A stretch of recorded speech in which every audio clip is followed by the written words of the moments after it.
postuei buruz hitz egiteko, gaurkoan Bakartxo Ruiz dugu platoan, parlamentari ohia eta gaur egun irakaslea.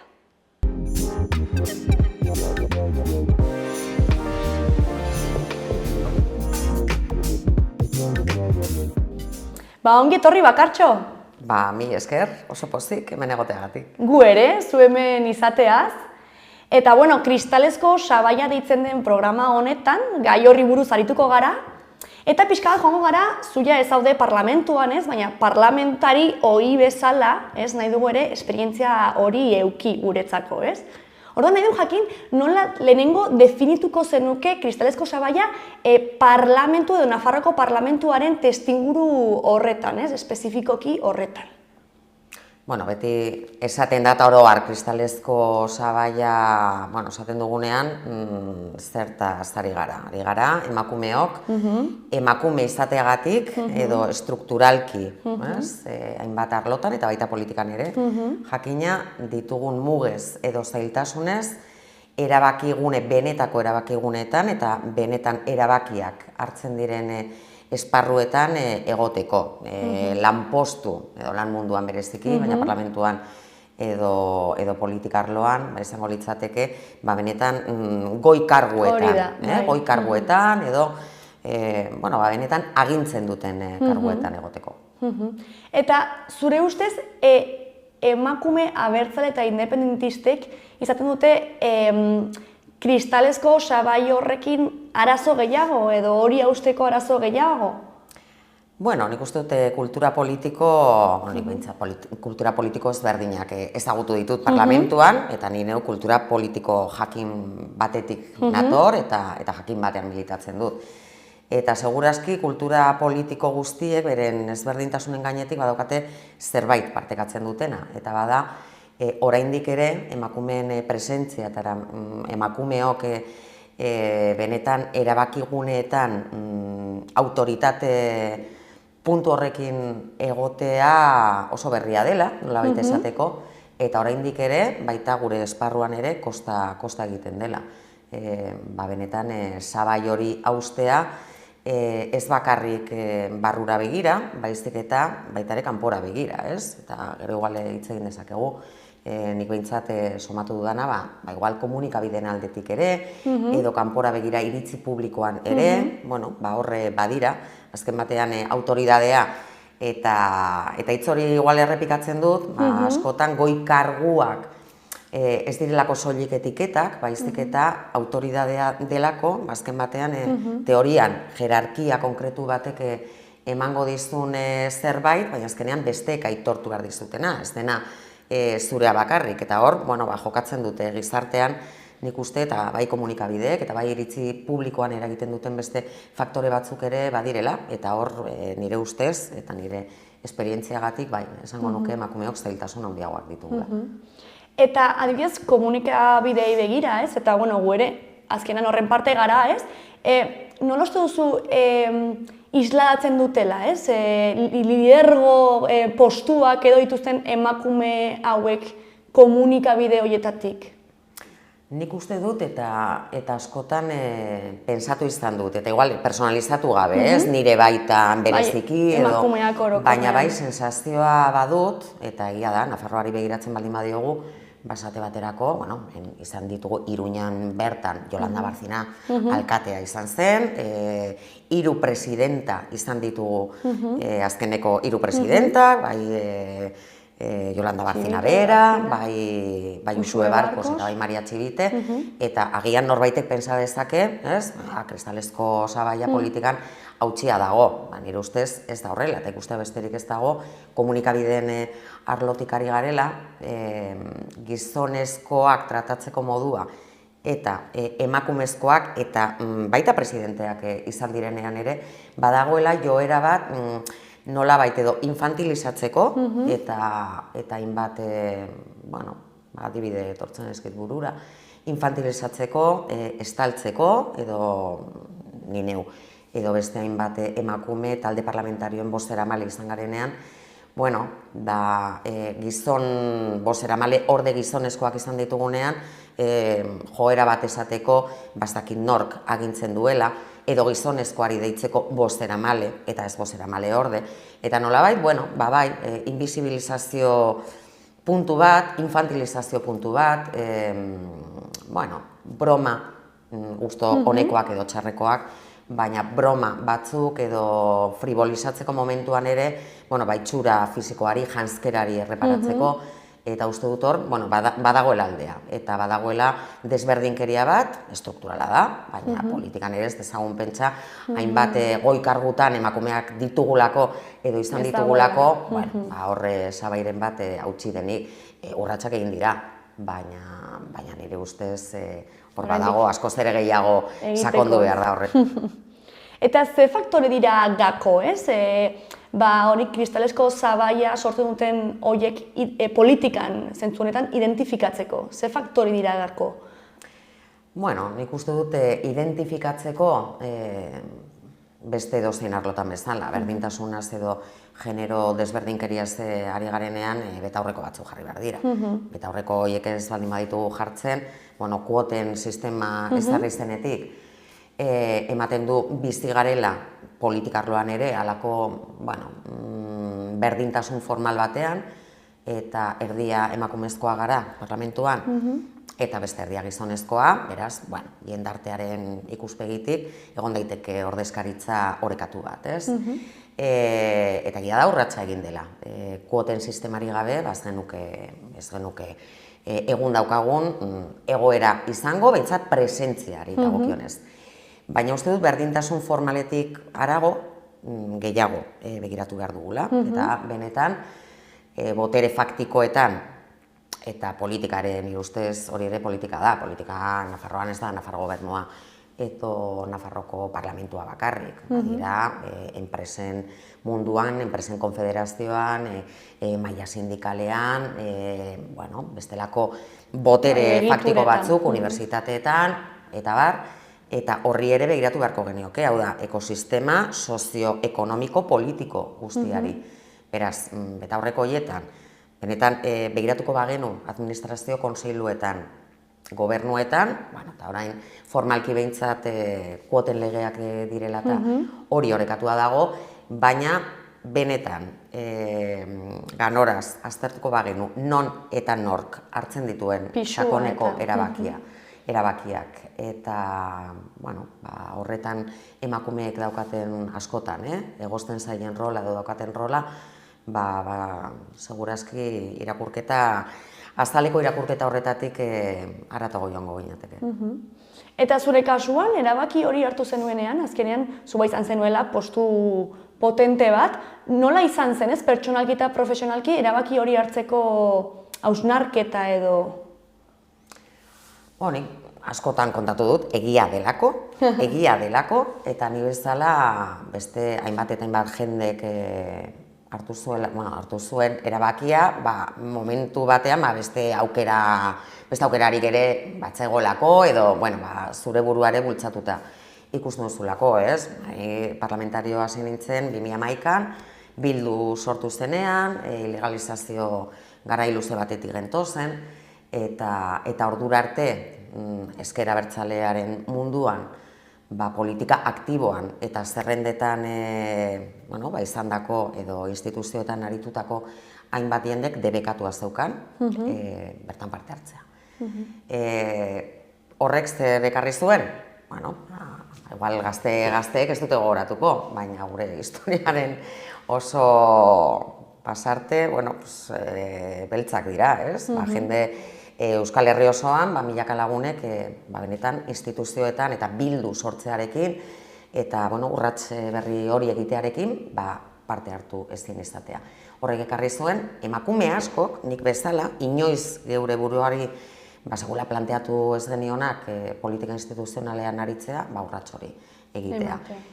Zergatik, neurri handi batean, txurik osokako txartean jarriko dut, zerrenda txuriak egin bazirenean, hau da, aurretik bertan ez egondako jendearekin, asko eta asko emakumea ginelako. Eta egia da, azken urteetan urratsak egin baldin badira ere, instituzioetan parte hartze publikoare, eta gari batean talde parlamentarioetan gizonezkoak, edo udaletan gizonezkoak izan dira nagusi.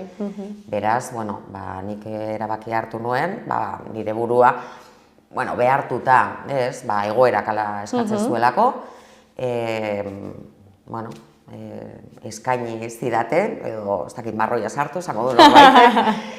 Eta tira, bueno, erronka polita zen, baina esango nuke nik bezala emakume askok eman genuela urratsa, behintzat momentu horretan, jende berria, nolabait behar zelako, aurpegi berriak behar zirelako, eta emakume pila bat izan ginen, eta alkatesa asko izan genituen, eta, bueno, kontestuari ere begiratuta, baina egia esan behar baldin badut, oso gutxitan ikusi dut, gure kultura politikoan behintzat, emakumeok edo emakumeek urrats bat aurrera egitea bereien edo gure burua postulatzeko. Erabakiak uste dut, nik behintzat izan dudan ez da hori izan. Esperientzia, bai, zure esperientzia. Eta aldatzen dira, edo sentitu zenuen aldatu zirela dinamikak edo lidergoa emakumeak hartu zenutenean?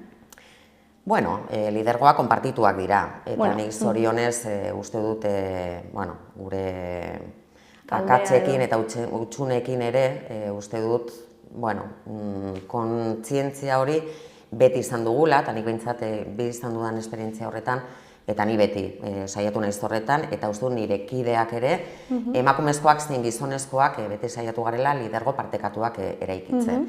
Nik ez dut inoiz sinetsi, emakumeak direnean ere ez, lidergo personalizatuetan, eta agian beste kultura politiko batzuetan, persona baten inguruan eraikitzen direnean proiektuak. Nik horretan ez dut sinetsi, eta uste dute alde horretatik, bueno, ikuspegi feministago bat ere badugula gure zenean. Horrek ez du esan nahi, kultura politiko guztiak, baita gureare, eta baita ezker independentistan ere, oraindik badirela, inertzia maskulino edo maskulinitate hegemonikoak. Bai, matxistagoak, bai. Bai, agintzen dituen inertzia batzuk eta gauzak egiteko modu batzuk, eta bueno, horretan uste dute guk behintzat plan feminista bian jarri genuenetik, eta bueno, urratsak egin direla eta behintzat kontzientzia hori badugula, baina bidea badago egiteko, zabentzai gabe. Ze urrats esango zenuke izan direla garrantzitsuenetarikoak, ez? Zu politikari zinenetik orain arte. Oroar? Bueno, berdintasun plan horretan, ez? Edo... Euskal Herria Bildu barruan, edo gure kultura politiko. Bai, Nafarroan, bai. Bueno, nik mai politiko nazionalean ere egon naiz, eta plan feminista orokorraren lanketan eta kudeaketan ere pixkat aritu naiz. Eta nik esango nuke lehenengo galdera batzuk planteatu genizkiola gure buruari. Eta bada, lehenik eta behin, eta politikarloaz ari garela, zergatik daukagun horren beste zailtasun, eta ez da gure afera partikularra, soilik, baizik eta orokortua da. Zergatik daukagu hainbeste zailtasun, emakumeek politikan aritzeko. Zergatik daukagu horren besteko zailtasun, eta egia da, zerrendak parlamenturako edo udaletarako alkate izateko proposamenak egiten dizkiogunean jendeari, zergatik daukagu horren besteko zailtasuna. Lehenengo galdera horretatik abiatuta. Horrek zer eskatzen du? Barrura begiratzea. Barrura begiratzea, ikustea, militatzeko ditugun moduak, politikan parte hartzeko ditugun moduak, eta horrekin diagnostikoa egiten bakarrik pare bat urte eman genituen. Orduan, niretzat hori mugarri ezinbestekoa izan zen.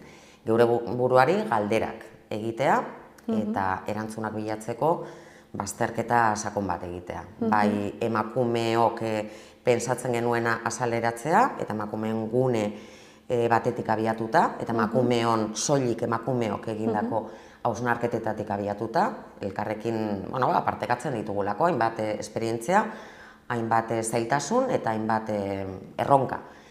Eta bestetik, beste kontestu misto batzuetan, berdintasuna, ezin da landu, kristalezko osabaiak ezin dira gainditu, denon parte hartzeri gabe. Eta hortik oso, emaitza interesgarriak atera ziren. Eta hortik atera ziren lan lerroetatik, gero osatu zen plan feminista bat, eta ari da implementatzen, ari da desplegatzen betik gora, eta, bueno, esango nuke urrats batzuk egin direla, baina nire ustez, fundamentala oinarrizkoa da norberak bere buruari galderak egiten hastea. Ze zailtasun konkretu izan dituzuzuk bide honetan? Eta gero, horiek saiesteko edo, horiei aurre egiteko, ze mekanismo erabili dituzu? Bueno, zailtasunak, Nafarroako parlamentuan esate baterako, baina ez dira bakarri, nik uste dut, nazten direla, kristalezko sabaia, igual erabiltzen dugu, nire batzutan, neoliberala iruditzen zait, ematen du, emakume asko baldin baditugu enpresa buru edo ez dakizte malan postutan, maitu direla, eta uste dute, badirela beste faktore batzuk ere, egun hauetan, migranteen eguna. Izan da, kristalezko sabai ez daukate, ez? Migrariek edo persona transexualek, edo neurri batean ere LGTBI kolektiboko guztiek, ez? Nik neuk parlamentuan hasi nintzenean adina ere bazen faktore bat, eta nintzen aur bat, 32 urte nituen. Baina bai aurpegi berri bat, nik behintzat, nola bizizan nuen, aurpegi berri bat emakumea gaztea zer dauka honek interesgarri izateko, ez dator politika mundutik, auskalo nondik datorren, eta bai zailtasuna azteko entzun zaitzaten. Entzun zaitzaten.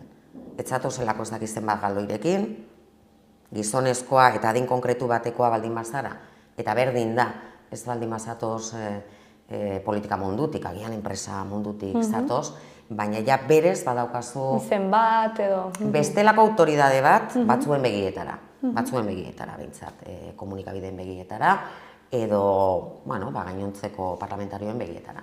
Orduan, nik neuk hori hasieran bai, bizizan nuen, bastakik gaizki, baina bai, ohartzen nintzen berehala. Eta, ze mekanismo, bakoitzak dituenak, batzuetan, baina nire batzuetan amorro ematen dit, ze askotan emakumeok hartu behar izaten ditugu maskulinidade hegemoniko horren, handeje batzuk edo joera batzuk, azken batean gizonezkoek ere autoridade hori, daukazun autoridade hori onar diezazuten.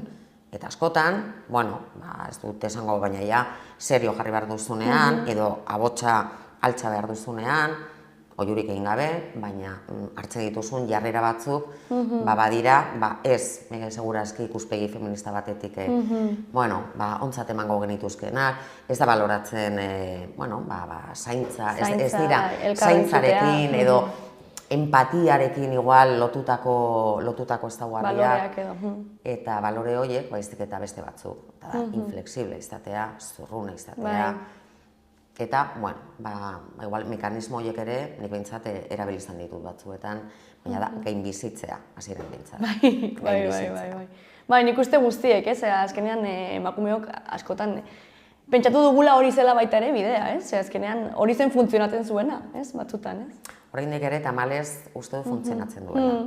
Orain ikastolara bueltatu naiz eta irakaskuntzan eta nerabeekin aritzen naiz, ni ohartzen naiz batzutan.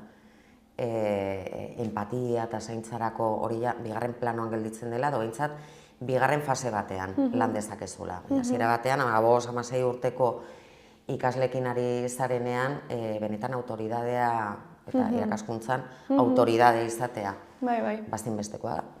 Eta autoridade hori lortzeko hasieran behintzat edo lehenengo fasean erabili behar dituzula tamalez, oraindik ere teknika batzuk edo joera batzuk, gero beste modu batean aritzeko, baina autoridade hori lortzeko. Eta uste dute, horrek esan nahi duela, ez dela politikaren arazoa, ez dela irakaskuntzaren arazoa, baizik eta erabat estrukturala eta erabat kulturala, eta oraindik ere gazteen artean, erabat kulturala den kontu badela.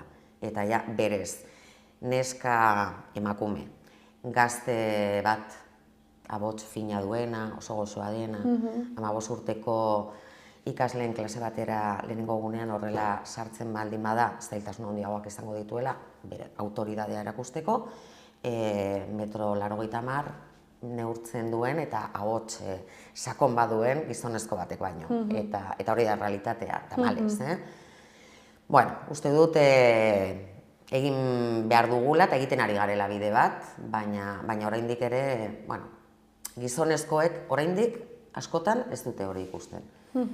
Eta hori aldatzea ez da bakarrik egiten eskolatik, edo ez da parlamentu batetik, baizik eta asko zerelan zeharkako eta sakonagoa den zerbait bada, ez. Eta adibidez, hezkuntzan ari zarela orain, ze mekanismo hori dira martxan jartzen edo egin beharko lirateke horiek saihesteko, ez? Azkenean, Kristalezko Sabia esan duzu moduan, ez da bakarrik eskolan apurtzen, eta etxean ere egin behar da lana, ez? Gizartean orokorrean, baina hezkuntza azkenean ordu asko pasatzen ditugu eskolan, ez? Aurre edo nerabe garenean. Eta ze egin daiteke horrekin apurtzeko? Bueno, nik bi ikasturte daramat da bigarrena, ikastorara bueltatu nintzenetik, eta eskolaeko formakuntza nahi naiz adibidez. Eta, bueno, kanpotik ezagutzen nuen, eta erabaki politikoek ere bideratu dute halako programa bat derrigorrezkoa izatera eskola guztietan, eta bueno, planteamendua oso egokia da. Eta ni orain ari naiz nire ikaslekin hori gauzatzen eta formazio hori egiten, ez? Planteamendua zein da, azkenean ez dela nahikoa, astean saio bat demagun edo ikasgai bat, astean ordu bete ematearekin berdintasunaz hitz egiteko, berdintasunaz hitz egin beharrean, edo inbeste hitz egin beharrean, eta batzuetan hitz egin behar da, eta feminismoaz hitz egin behar da, baina bereziki geure lan egiteko eta gazteekin egoteko modua aldatu behar dugula. Ez da hainbeste gazte batek, ez du hainbeste, eta beraiek esaten dute, ez du hainbeste ikasten. Guk esaten diegun horretatik, baizik eta beraiek ikusten, eta beraiekin batera, beraiek lanerako erabili behar dituzten tresnekin eta lantzen ditugun edukiekin. Ez ere esan gabe, beraiek historian edo orain euskal literatura lantzen aritu gara, 20. mendeko poesia gintza, Lauaxeta, Lizardi, eta momentu batean lortzen baldin baduzu galdetzea, ikasleek galdetzea. Gara hartan ez zegoen emakumerik. Bravo, ez? Bravo. Baina zerbait landu behar duzu aurretik, ikuspegi hori txertatu behar diezu, eta bai, baziren emakumeak, eta orain landuko ditugu, ez? Baina inbisibilizazio horretan, askotan, hezkuntzan, ez egitea bada zerbait egitea, eta bada erreproduzitzea kulturala den zerbait, ez? Edo, bazakit, ikasle batzuek, eta orain, zer egingo duten datorren urtean, zer etorkizunean, zer, baina abia daitezen estereotipori gabe. Abia daitezen, pensatu ez daukatela baldintzapen generoak edo sexuak eman dien inolako baldintzapenik. Eta hori ez da lantzen 15 urtekin, hori lantzen da 3 urtetik, lantzen da aurre eskolatik, eta lantzen da ez arropatik bertatik, ez da? Ez dakit, parke batean, bat lokatzetan aritzeko, edo beste bat, ez dakit, ze jostailurekin aritzeko, denen aukera berdintasuna sustatzeko, hori jarrera oso anitzetan eta oso konkretuetan ikusten da. Gurasoek txikitatik ze arropa jartzen dieten parkera jolastera ateratzeko, eta berdin dio lokatzez onaino baldin badoaz, baina sar daitezela nahi baldin badute lokatzetan. Edo zin baldin badute, gona altxako saiolako bati, ez dakizte, zabutan ibili, ez? Eta eskolan ere berdin. Bueno, bada oso modu sistematikoan eta oso modu zeharkakoan landu behar den zerbait. Ez da, ordu bat astean. Izan behar du, 30 ordu astean, ikuspegi horretatik. Eta horrek ere irakaslei edo irakasleoi eskatzen diogu erabat deseraikitzea, segurazki hartuak ditugun bat inartzea. Eta gero ere, erreferenteen kontua zure ustez garrantzitsua da? Erabat, bai. azkenean bai historian, bai literaturan, bai zientzian, bai edozein jakintza esparrutan, politikan ere. Claro, munduko potentzia handienek inoiz ez dute emakume presidenta bat izan. Bueno, gure gazteek ikusten dutena erreproduzitzera jotzen dute. Eta egia da, batzuek uste dutela ez dagoela ja diskriminaziorik, eta tamalez hori esan egiten dute. Batean, bai, orain ez, denok gara berdinak, eta denok egin dezakegu nahi duguna, baina egia da referenteak izateak, eta zu kurrikulumak urratsak egin dira, eta ari dira. Eta nik uste dute Nafarroan behintzat, Nafarro garaian, eskolaek ere planteatzen dituela. Eta kurrikulumak egokitzeko, programazioak egokitzeko, tresnak eta jarraibideak baditugula. Hain zuzen, orain arte ezkutuan geratu den hori azalerazteko, baina bai, referenteak izatea ezinbestekoa da. Emakume zientzilariak nahi baldin baditugu, jakin beharko dute. Emakume zientzilari on asko ere egon direla, eta edo idazle izan nahi baldin badute, segurazki oihartzun handiagoa izan dutela gizonezkoek, baina emakumeak ere hor daudela, eta gaur egun literaturari begiratzen baldin badiogu, euskal literaturari, orain 3 liburu eman dizkiet aukeran, DBH laugarren mailan, eta 2 emakumezkoenak dira, baditugu, Oian Eguaran, Oso Alberdi, Irati Malagon, Carmele Jai, eta oso gazteak diren idazle asko, oso onak direna. Eta horiek, ez da ez zer esan behar, eskain egin bazaile batzuetan, eta beraiek badakite emakumeek ere idatzi egiten dutela, edo historian. Gero eta gehiago dira zorionez, horreko gunean primeran plataforman ere harakatzen, pizkunde garaian ez zuzen, literatur. Eta, gertzen dira Red Álava, Arabasarean, emakumeek ere historian eta bai frankismoan, bai Bigarren Gerra Mundialan, emakume borrokalari asko izan dira, eta badira dokumental pila bat, gure ikaslei eskura jarri aldizkiegunak, eta beste erreferente batzuk, edo emakumeek ere garai horietan paper oso garrantzitsua jokatu zutelako, beste arlo batzuetan ere, edo hemen Ezkabako iesaldian, edo, bai, ezinbestekoa. Justo horri buruz, duela gutxi egon nintzen antzerki bat ikusten, Iruñan zehar, memoria eszenikoa. Eta horretaz aritzen ziren, nola historian zehar egon diren emakume oso potenteak eta Nafarroan, inkluso, nola esaten zen, obispo nola da euskeraz, apezpiku emakume bat, inkluso. Osea, ez daude... Nafarro berekoa, baina... Baina, ez? Osea, badaude hemen referente asko, baina ez ditugunak ezagutzen, ez? Orduan, egin behar da, ez? Kulturaldetik ere nik uste... Horretan urratsak egin direla, nik bintzat inguruan ikustu dudana, eta bai ingurunean edo gizarte arlotik ere landu egiten direla. Batzuetan, nik ere atzera behiratzen dudanean, ikasten genuen historia edo kurrikulumean, Joan Albretekoa, Nafarroko erreginaren bat, baina bestela, nekez gogoratzen dut. Orduan, uste dut horretan behintzat, eta kurrikulumetan, badirela, orain ja beste tresna batzuk, eta balia ditzagun behintzat. Ikasleak lehenengo egunean esan zuten, ostras, politikaria izan zen. Bai, hori iaz gehiago, justo...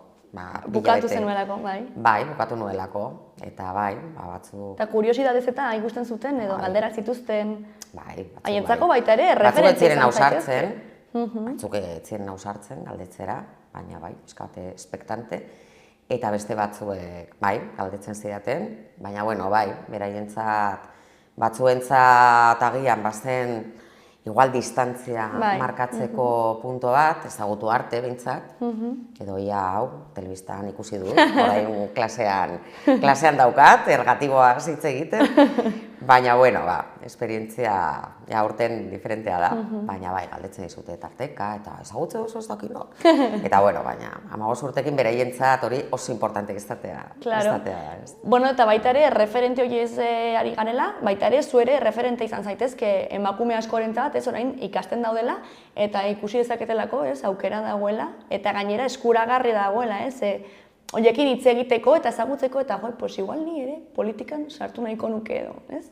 Bai, ez dakit egungo gazteek daukatenelako inkietude berezirik, gaur egun. Bueno, nik uste denetari dago, bai, denetari dago, batzuek bai, eta badaukaten jakin mina, eta, bueno, arduratuta daude, ez dira, esaten da askotan gazteak, gazteek paso egiten dutela denataz, oso individualistak direla, baina ez da egia, ez da egia, ez da hori nire esperientzia, denetarik egongo da, gare guztietan bezala, baina egia da badirela gazte asko eta asko inkietude eta jakinmin askorekin, eta benetan arduratuta, munduan gertatzen diren kontu ez, eta gazten arazo ez, baina bai, zergatik ez, ni beti hitz egiteko prest nago.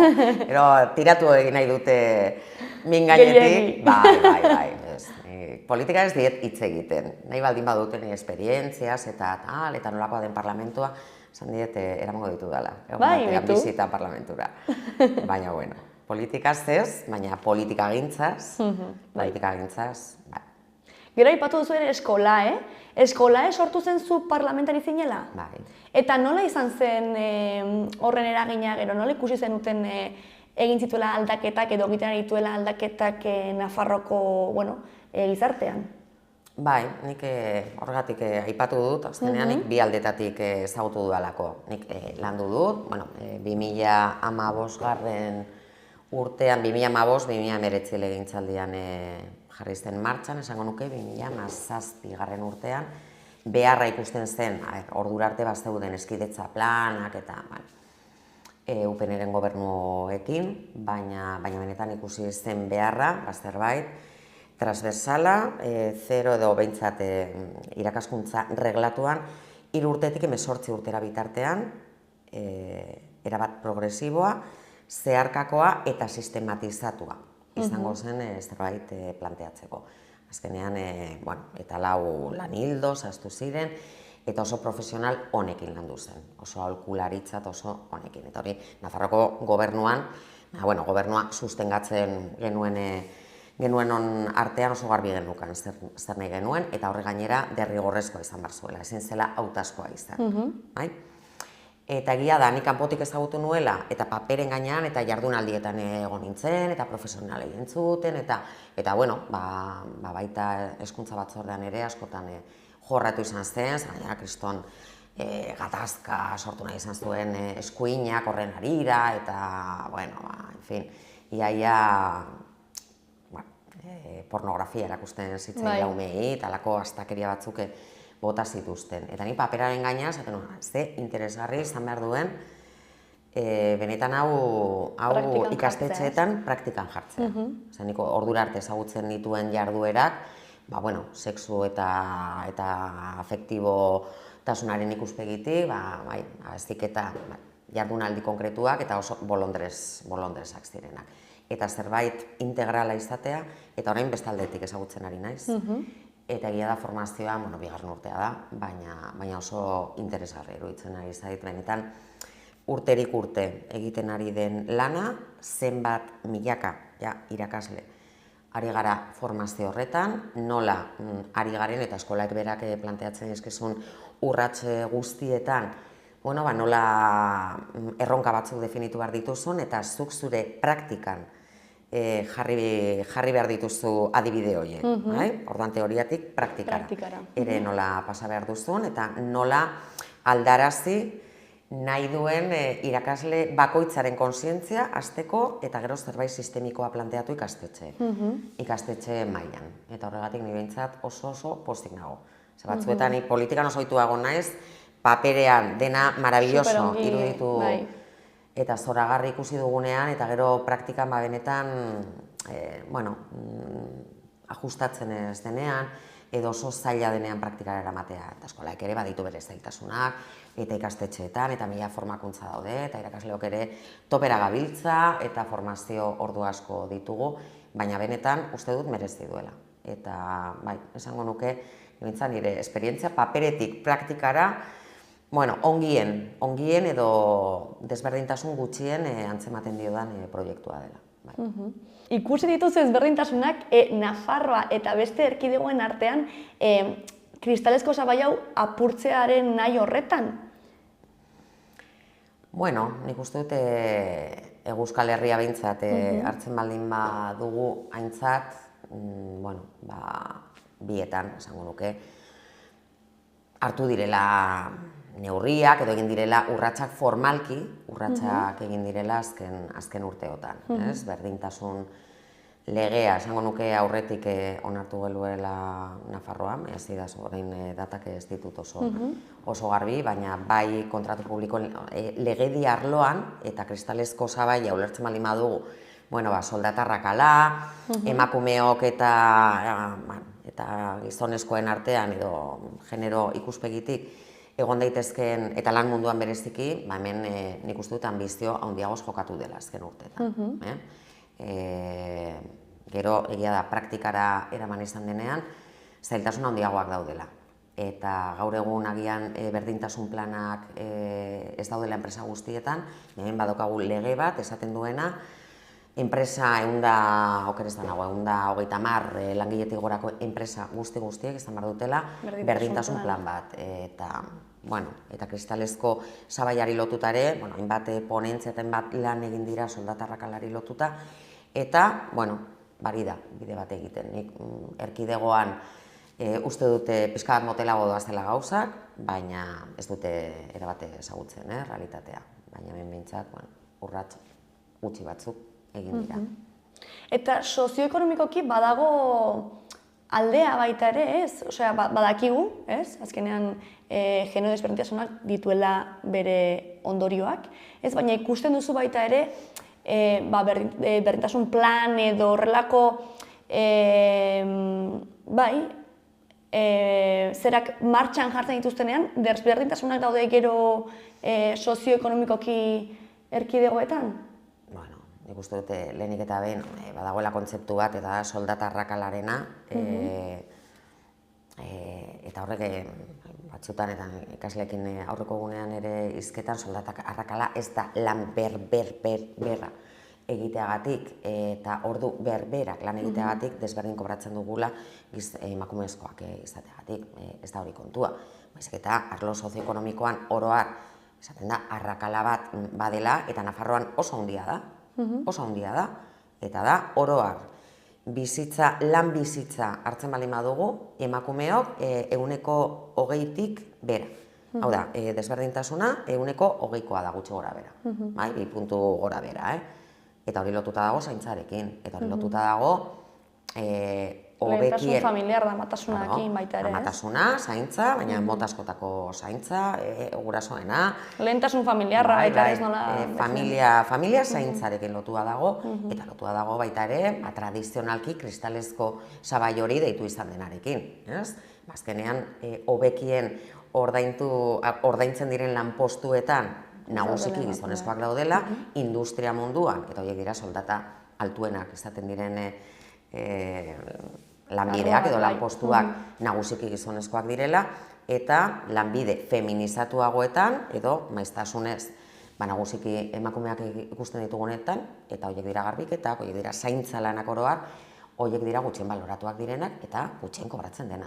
Soldatarrakala hori guztia da, Eta baimenak, ordaindu gabeko baimenak, eszedentziak, bat eta beste. Eta, hor sozioekonomikoki argi eta garbi badago desberdintasun nabarmen bat. Egia da, azken urteetan erantzukidetasunari lotutako hainbat neurri hartu direla, eta orain eszedentziak ere edo zaintzagatik, edo umeak jaiotzen direnean, gizonezkoak ere badituztela beraien, baina hala ere, eta azken datuak orain dela gutxi argitaratu ziren gainera, oraindik ere zaintzarako eszedentzia eta baimen gehienak oraindik ere emakumeek hartzen dituzte diferentzia handiz. Eta baita lanaldi murrizketak ere.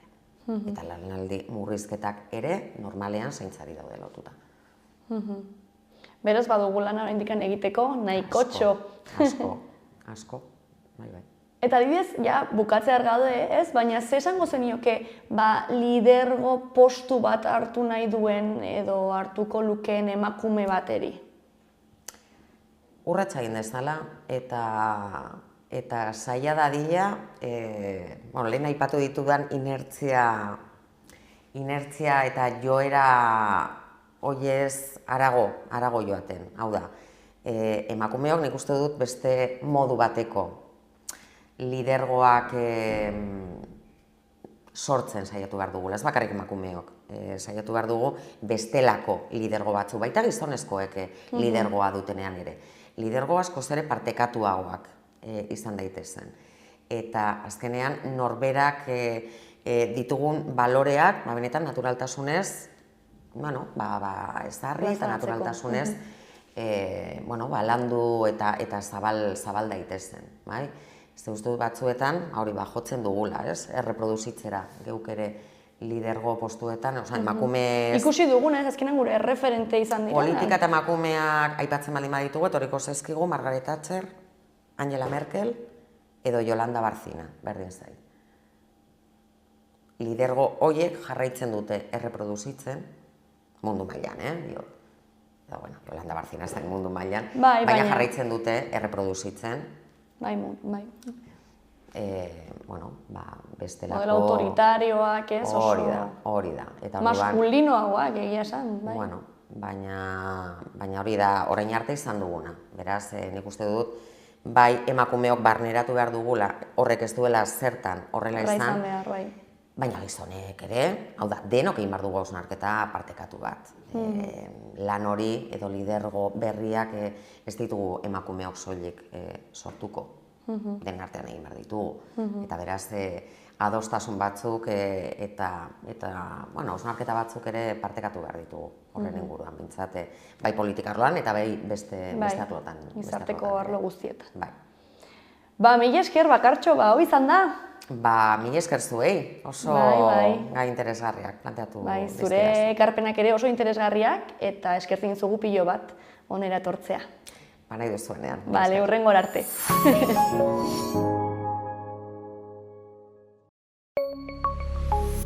Gobierno de Navarra. Nafarroako gobernua.